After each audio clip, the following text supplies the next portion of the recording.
It's a play that's always fascinated me. I love A.R.T. Pinter for his effort to discover the sources of our behavior, the sources of our lives, and he does it with great humor.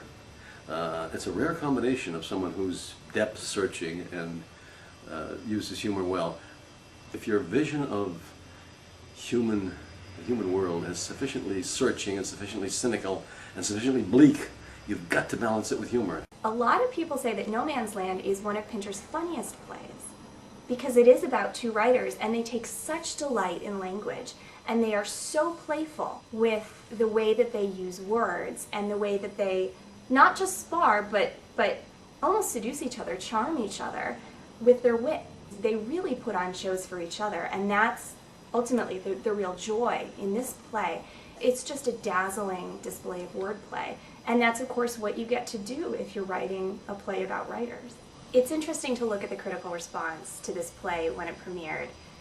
A lot of critics tended to read autobiography into the play because it is a play about two writers. It's a play about a very successful writer and a not so successful writer. And so it's easy to think that when a writer writes about a writer, he's writing about himself. But these are two aging writers, they're in their 70s, and when the play premiered, Pinter was only 45.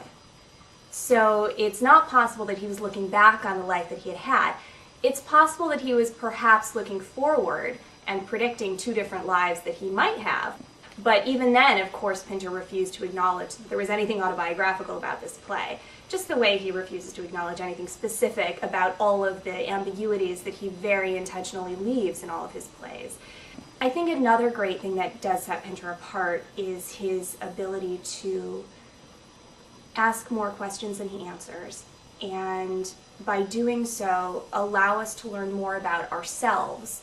Ultimately, it teaches us so much about our compulsive need as human beings to answer questions and to solve puzzles and riddles, and to be so attached to the idea that we can look at something and know what it is. No Man's Land, I'd always thought it was wonderful and wanted to do it, but you need the two senior actors, and I had to wait for my actors to get older. Yeah, working with Max and Paul has been phenomenal. It's like coming in as a new pitcher, you know, who's been around for a couple years, and you're on the same team with, you know, 44-year-old Roger Clemens or something, or 42-year-old Tim Wakefield. And I remember even at the first reading, just hearing them speak these words, just sitting around the table looking at scripts. It was so evocative and incredible what they could do just with the words, and not, you know, movement, no staging, nothing, but the humor and the sort of the depths they could really get.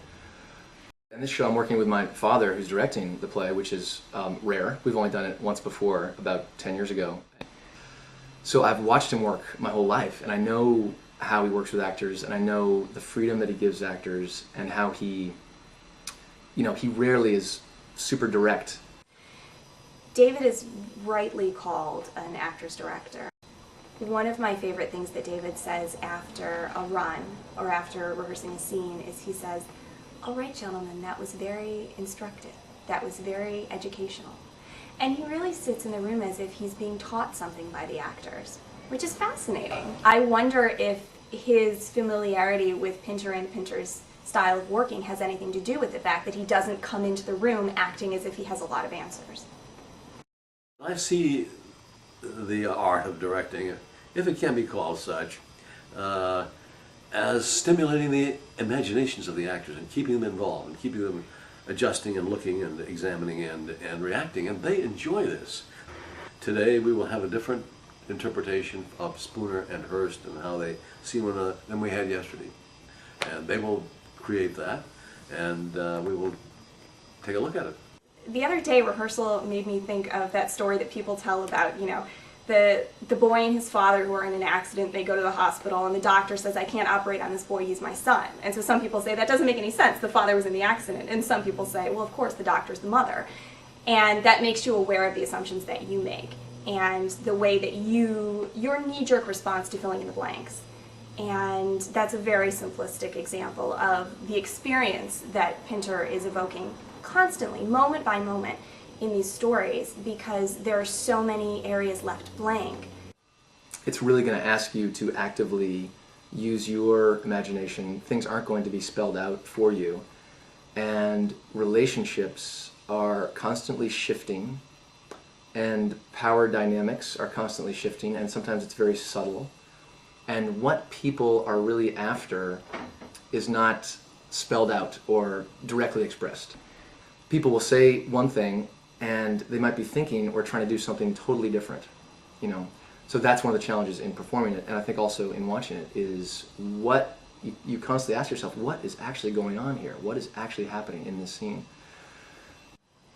I think the best advice that I can give to an audience coming in to watch this play is to come in actively, to come in ready to play the game and not expect to sit there passively and be handed a story.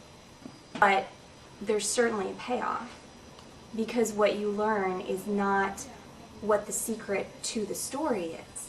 What you learn is a much more interesting lesson about yourself and the way that you perceive things and remember things and need to make sense of things.